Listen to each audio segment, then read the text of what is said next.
எல்லாருக்கும் வணக்கம். நீங்க கேட்டுட்டு இருக்கிறது பிலீவ் இன் டைம். இது ஒரு தமிழ் பாட்காஸ்ட் சேனல்.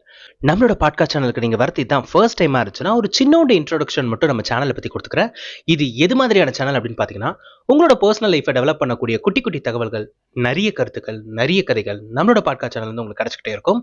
அந்த வகையில இன்னைக்கு நம்ம எதை பத்தி பேச போறோம் அப்படின்னு சொல்லிட்டு பாத்தீங்கன்னா, வாழ்க்கையில நிறைய பேரை வந்து கடந்து போயிட்டே இருக்கும். இவங்களெல்லாம் எப்படி நம்ம வந்து புரிஞ்சுக்கிறது, தெரிஞ்சுக்கிறது? இப்போ ஒரு மனுஷனை என் வாழ்க்கையில நான் பார்க்குறேன்னா, அவங்கள எதை வச்சு நான் எடை போட்டுறணும்? அவங்க நல்லவங்களா? இல்லையா? அப்படின்னு சொல்லிட்டு நான் எப்படித்தான் தெரிஞ்சுக்கிறது? அது மாதிரி ஏதாவது கேள்வி உங்க மண்டையை சுத்தி ஓடிட்டு இருந்துச்சுன்னா, இந்த பதிவு கண்டிப்பா அதுக்கு ஒரு சொல்யூஷனா இருக்கும். வழக்கம் போல ஒரு கதை. ஒரு ஊர்ல பார்த்தீங்கன்னா, ஒரு பெண் இருக்காங்க. ஸோ அவங்க என்ன பண்றாங்க அப்படின்னு சொல்லிட்டு பார்த்தீங்கன்னா, சென்னையிலேருந்து வேற ஏதோ ஒரு பிளேஸ்க்கு போறாங்க போல இருக்கு. ஸோ சென்னையோட ஏர்போர்ட்ல வந்து வெயிட் பண்ணிட்டு இருக்காங்க. ஸோ வழக்கம் போல ஃப்ளைட் வந்து டிலேவா வரும் அப்படின்ற மாதிரி இன்ஸ்ட்ரக்ஷன் வருது. உடனே அந்த புள்ள யோசிது, அட போங்கடா டே, இதுக்காடா இவ்வளோ வந்து மாங்குன்னு சீக்கிரம் வந்தேன். சரி, பசிக்குது, ஏதாவது சாப்பிடுவோம் அப்படின்ற மாதிரி டிசைட் பண்ணி அவங்க என்ன பண்றாங்கன்னா, ஒரு கடையில போயிட்டு ஒரு டீயும் ஒரு பிஸ்கெட் பேக்கெட்டும் வாங்குறாங்க ஏர்போர்ட்டுக்குள்ளேயே. சரி, ஓகே, தண்ணி பாட்டில் ஃபில் பண்ணிட்டு வந்துடலாம் அப்படின்னு சொல்லிட்டு அவங்க என்ன பண்றாங்க, தண்ணி பாட்டிலை ஃபில் பண்ணிட்டு திரும்பி பார்க்கறாங்க. அவங்க வச்சிருந்த பிஸ்கெட் பேக்கெட் ஓப்பனா இருக்கு.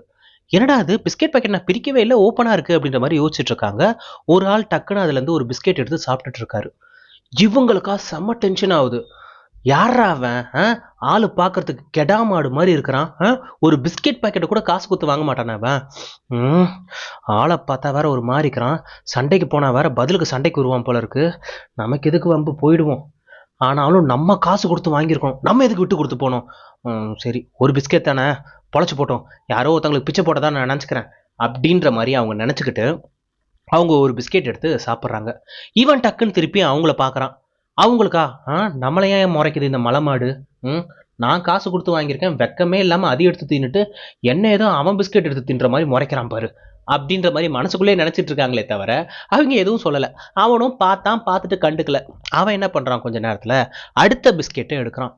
பாரேன் பாரேன், தடிமாட்டு பைய, தடுமாட்டு பைய. நான் காசு கொடுத்து என் சொந்த காசுல நான் பிஸ்கெட் வாங்கியிருக்கேன், போனா போது ஒரு பிஸ்கெட் எடுத்துட்டான்னு சொல்லிட்டு விட்டா அடுத்த பிஸ்கெட் எடுக்கிறான் பாரு, இவன் கை கால் விளங்காம போக அப்படின்ற மாதிரி ரொம்ப டென்ஷனா அவங்க வந்து மண்டைக்குள்ளேயே திட்டிட்டு இருக்காங்க. அவையரை பார்த்து திட்டல. சரி, இதுக்கு மேல விட்டா வேலைக்கு ஆகாது, அவனே பிஸ்கெட் எல்லாம் தின்னுடுவான். நம்ம காசு கொடுத்து வாங்கியிருக்கோம், நம்ம என்னத்துக்கு ஒன்று ஒன்றா தின்னணும், 2 பிஸ்கெட் எடுப்போம் அப்படின்ற மாதிரி அந்த பேக்கெட்டுக்குள்ள கையை விட்டு 2 பிஸ்கெட் எடுக்கிறாங்க. இப்போ அந்த ஆப்போசிட்ல அந்த நபர் வந்து அந்த கேர்ளையே வந்து பாக்குறாங்க.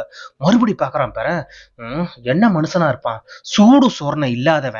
அதாவது தான் உழைப்ப நம்பாம அடுத்தவங்க கிட்ட பிச்சை எடுத்து தின்றவன் கூட சொந்தமா தான் பிஸ்கெட் வாங்கி தின்னுவான். இவன் பாரு, என் பிஸ்கெட்டை தின்றது இல்லாம என்ன வேற முறைச்சு பாக்குறான் அடிக்கடிக்கு.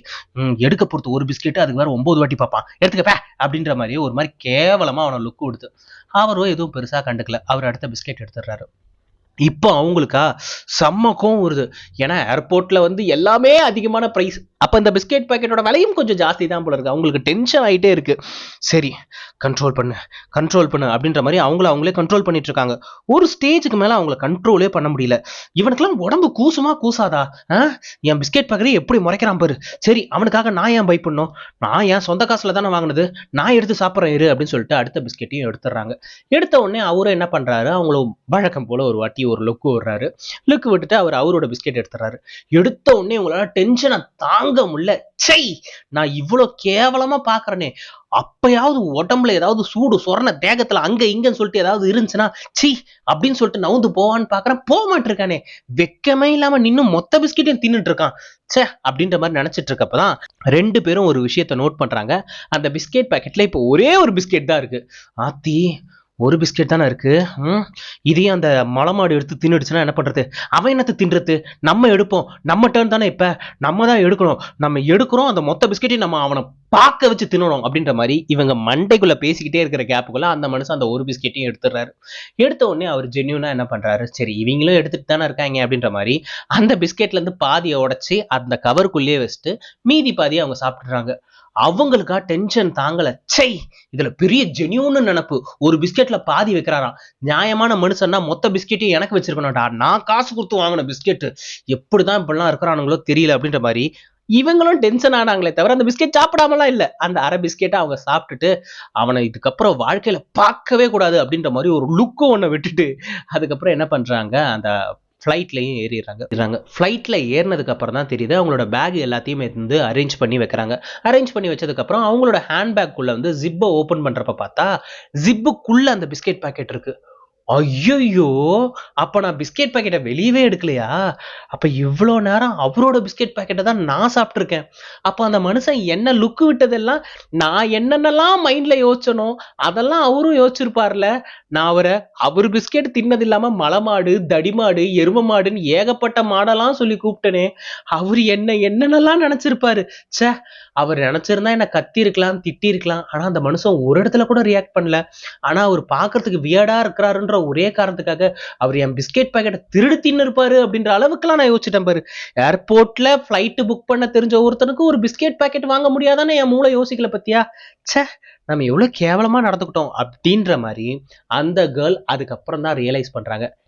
எல்லாம் இருக்கட்டும், ஒருத்தங்களை எப்படி எடை போடக்கூடாதுன்ற கேள்விக்கும் இந்த கதைக்கும் என்னடா சம்பந்தம் இருக்கு அப்படின்ற மாதிரி நீங்க கேட்டீங்கன்னா உண்மையிலே சம்பந்தம் இருக்கு.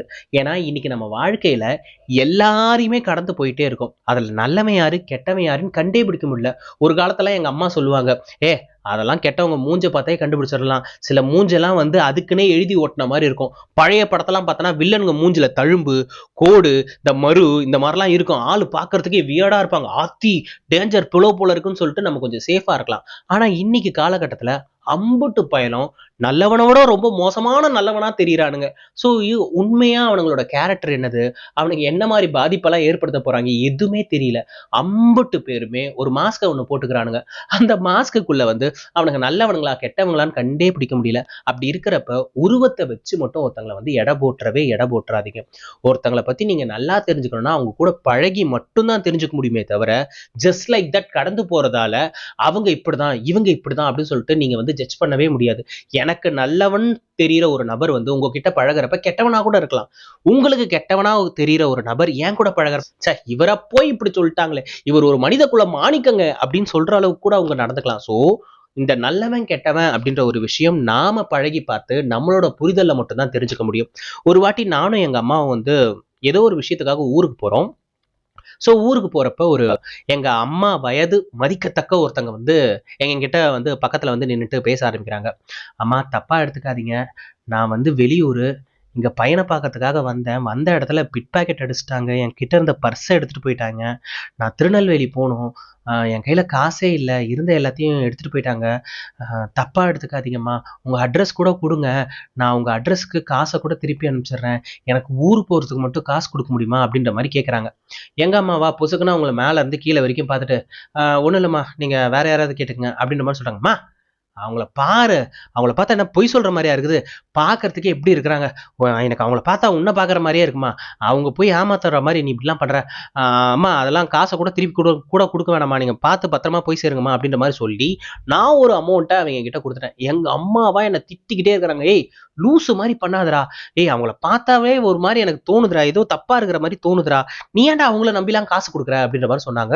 இல்லம்மா அப்படிலாம் இருக்காதம்மா, லைஃப்ல வந்து எல்லாரையும் நம்பணுமா, நம்ம மக்களை நம்மளே நம்பாம போயிட்டா எப்படிமா அப்படின்ற மாதிரி எங்க அம்மாக்கு நான் அட்வைஸ் எல்லாம் கொடுக்குறேன். ஏன்னா அவங்க பார்க்கறதுக்கு வந்து ஏமாத்துறவங்க மாதிரி தெரியல. ஒரு நார்மலா ஒருத்தவங்க ஊர்ல இருந்து வந்தாங்கன்னா எப்படி இருப்பாங்களோ சேம் அட்டையர்ல இருக்கிறாங்க.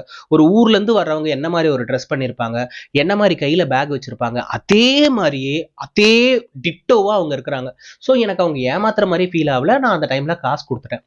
சில மாதங்கள் கழித்து அப்படின்ற மாதிரி சில நாட்கள் போகுது. ஸோ வேற ஏதோ ஒரு விஷயத்துக்காக நான் அதே பஸ் ஸ்டாப்க்கு வந்து போறேன். அங்க போய் பார்த்தா அதே அம்மா, அதே புடவை, அதே கையில அதே பேகு, அதே டைலாக்கும். தம்பி தப்பா எடுத்துக்காதீங்க, நான் இந்த மாதிரி திருநெல்வேலிக்கு போகணும். நான் வந்தேன் பையனை பார்க்கலான்னு சொல்லிட்டு கையில இருந்த பர்ஸை எடுத்துட்டு போயிட்டாங்க. தப்பா எடுத்துக்காட்டி உங்களோட விலாசம் மட்டும் கொடுங்க. நான் ஊருக்கு போயிட்டு நீங்க கொடுக்குற காசை கூட திருப்பி கொடுத்துட்றேன் அப்படின்னு சொல்லவும் எனக்கு தூக்கி வாரி போடுது. ஒரு நிமிஷம் எங்க அம்மா கண்ணு முன்னாடி வந்துட்டு போறாங்க. டேய் நான் அப்பவே சொன்னேன்ல, என் பேச்சை நீ கேட்டியா அப்படின்ற மாதிரி எங்க அம்மா வந்துட்டு போறாங்க. யோசிச்சு பாருங்களேன். ஏன்னா அவ்வளவு அப்பாவி தன்மையான ஒரு முகம். கிட்டத்தட்ட எங்க அம்மா மாதிரின்னு சொல்றேனே, அப்படி இருக்கிற ஒரு நபர் வந்து ஏமாத்துறாங்க அப்படின்றதையே என்னால தாங்கிக்க முடியல. ஏன்னா இப்பெல்லாம் வந்து உங்களால யாரையுமே ப்ரெடிக்ட் பண்ணவே முடியாது. ஏன்னா அவ்வளோ நல்லவங்க மாதிரி இருப்பாங்க, ஆனா அவங்க நல்லவங்களா இருக்க மாட்டாங்க. பாக்குறதுக்கு கெட்டவங்க மாதிரி இருப்பாங்க, ஆனா இவங்க ரொம்ப ரொம்ப நல்லவங்களா இருப்பாங்க. என் ஃப்ரெண்ட்ஸ் இருக்காங்கங்க. ஸோ பூராவே ஒரு அக்யூஸ்டு கோஸ்டிங் தான் வச்சுக்கோங்களேன். ஊர்ல உள்ள எல்லா பழக்கமும் அவங்களுக்கு இருக்கு. பட் நான் அவங்க கூடவே இருந்தாலும் எனக்கு அந்த பழக்கம் இல்லை. ஏன்னா எங்க அப்பாக்கு எல்லா பழக்கமும் இருந்துச்சு. நான் அந்த மாதிரி இருக்கக்கூடாதுன்றதுக்காக சின்ன வயசுல என்ன நானே ரெஸ்ட்ரிக்ட் பண்ணிட்டேன். எந்த ஒரு விஷயத்துக்கும் அடிக்ட் ஆயிடக்கூடாதுன்றது. சரி, ஓகே, நான் ரொம்ப தெளிவா தான் இருந்தேன். பட் என்ன பண்றது, ஃப்ரெண்ட்ஸோட சேர்ந்துட்டேன்ல.